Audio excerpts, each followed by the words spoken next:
आइए महाराज मनु के पहले पुत्र जिनका नाम था उत्तानपाद, दो पत्नियां थी, एक सुरुचि और एक सुनीति।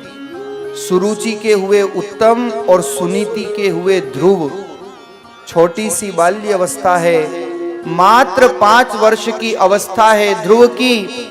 एक दिन अपने राजा पिता की गोद में बैठने के लिए ध्रुव जा रहे हैं और जैसे ही ध्रुव जाने लगे तो विमाता ने हाथ पकड़ लिया कि राजा की गोद में बैठना हो तो मेरी कोख से जन्म लेना पड़ेगा। आज जब विमाता ने ध्रुव को रोक दिया तो ध्रुव अपनी माता से जाकर के शिकायत करते हैं, लेकिन धन्य है ध्रुव की माँ। आज ध्रुव जी से कहती है कि बेटा विमाता सच ही तो कहती है, अरे बैठना है तो उस परमात्मा की गोद में बैठने का प्रयास करो, इस मरण धर्मा की गोद में बैठने से क्या होगा। और ये वाग बाण जब ध्रुव जी को लगे तो छोटा सा बालक 5 वर्ष की अवस्था और जंगलों में निकल पड़ता है। जैसे ही जंगल में ध्रुव जी निकले तो रास्ते में ध्रुव जी को नारद जी महाराज मिलते हैं और ध्रुव जी नारद जी से कहते हैं, जब संत मिलन हो जाए, जब संत मिलन हो जाए, तेरी वाणी हरि गुण गाए, तेरी वाणी हरि गुण गाए। कब इतना समझ लेना, अब हरि से मिलन होगा। कब इतना समझ लेना, अब हरि से मिलन होगा।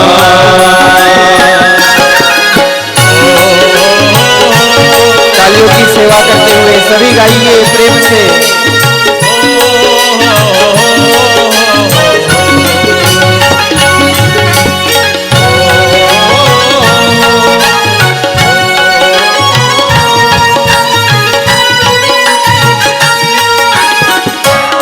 ध्रुव जी महाराज आज जंगल में बैठ करके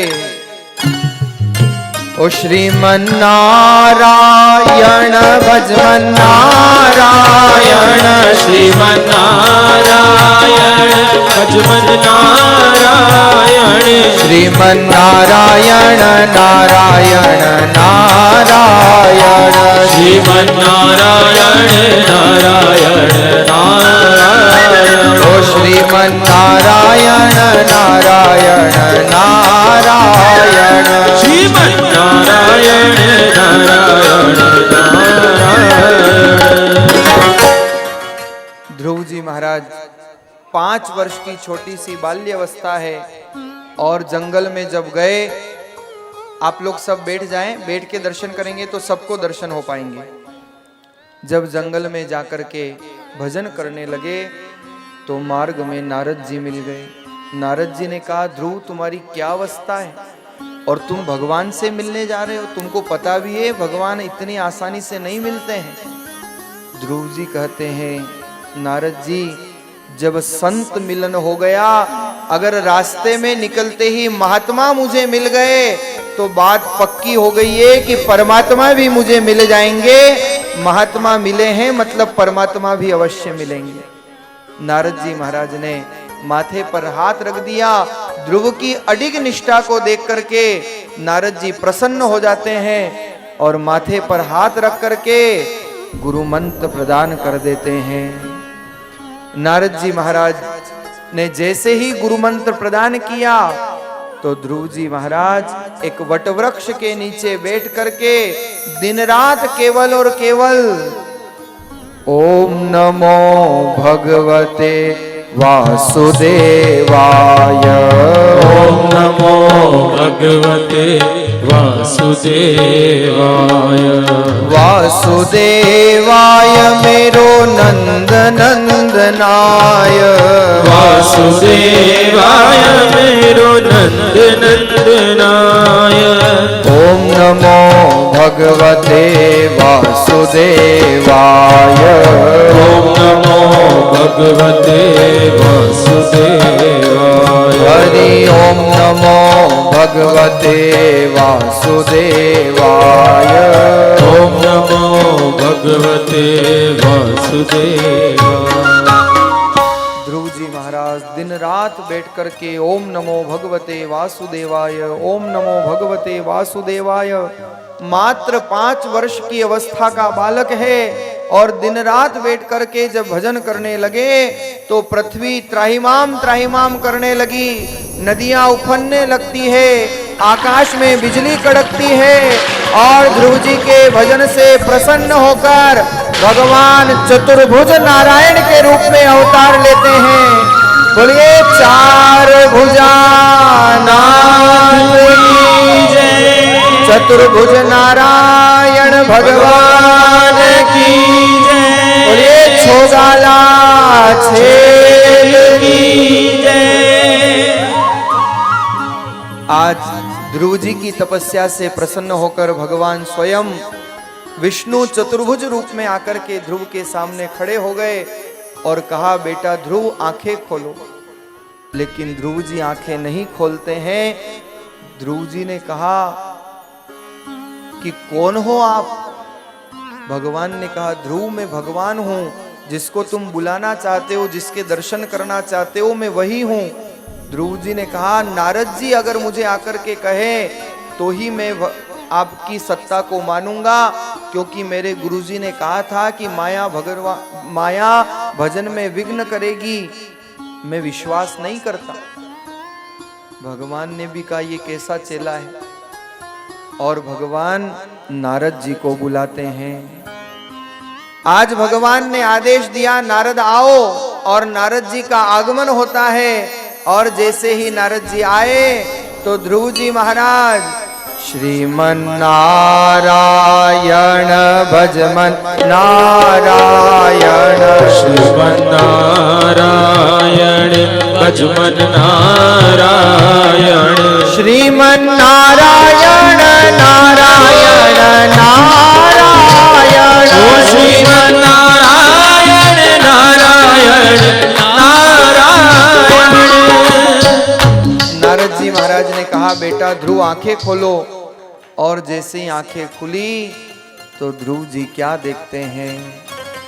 गुरु गोविंद दोनों खड़े और काके लागों पाए, बलिहारी गुरुदेव की जो गोविंद दियो।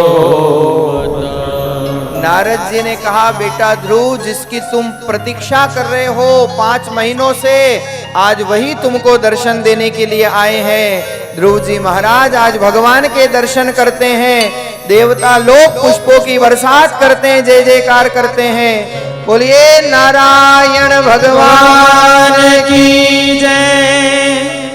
आज भगवान ने ध्रुव जी को कृतार्थ किया। ध्रुव जी भगवान की स्तुति करना चाहते हैं, लेकिन जब शब्द नहीं निकले तो भगवान ने अपने कपोल का स्पर्श, अपने शंख का स्पर्श ध्रुव जी के कपोल से कराया। और जैसे ही ध्रुव जी के कपोल से भगवान के शंख का स्पर्श होता है और ध्रुव जी की वाणी प्रस्फुटित हो जाती है। यो अंतः प्रविश्य मम वाञ्छमिमां प्रसुप्ताम् संजीवयत्य अखिल शक्तिधरा स्वधाम्ना, अन्याश्च हस्तचरण श्रवणत्वगादीन्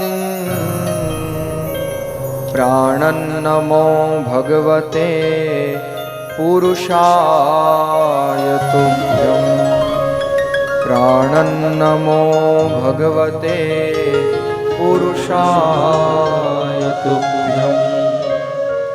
ध्रुव जी महाराज को आज भगवान के दर्शन होते हैं। जिस ध्रुव को पिता ने गोद में बैठाने से मना कर दिया था, आज भगवान ध्रुव जी को ध्रुवलोक प्रदान करते हैं। और जब राजमहलों में ध्रुव लौटे तो उत्तानपाद ध्रुव जी के चरणों की रज लेकर के अपने माथे पर मलते हैं। यह है ध्रुव चरित्र और उसका कारण है ध्रुव की मां। स्वामी रामचरण जी महाराज ने इस प्रसंग में कहा कि माता से ज्ञान लियो ध्रुव बालक, होय निराश गयो वन माही, नारद नाम सुनाय दियो, गुरु शीश धर्यो उर ध्यान कराई। ये माँ के संस्कार थे जो बाल्यावस्था में ध्रुव जी को भगवान के दर्शन हो गए। और इस संपूर्ण ध्रुव चरित्र का सार है कि समझिया तो बालक भला, ध्रुव 5 वर्ष का दास, और अन समझिया बुढ़ा बुरा, जहां खोया वर्ष 50। आज इस कलयुग में आवश्यकता है कि हम अपने घर की तरुणाई को, अपने घर के बच्चों को ध्रुव चरित्र सुनाएं, ध्रुव के संस्कार प्रदान करें, प्रहलाद के संस्कार प्रदान करें। अरे हर कोई बंबई का एक्टर बनाना चाहता है, लेकिन अपने घर के बच्चों को ध्रुव और प्रहलाद बनाने का प्रयास करना चाहिए। यही इस चरित्र का पावन संदेश सुखदेव जी महाराज राजन परीक्षित को सुनाते हैं। आइए महाराज, ऐसा ये पावन चारु चरित्र, ध्रुव चरित्र, जिसे भक्त चरित्र कहा है, सुखदेव जी महाराज ने राजन परीक्षित को श्रवण कराया।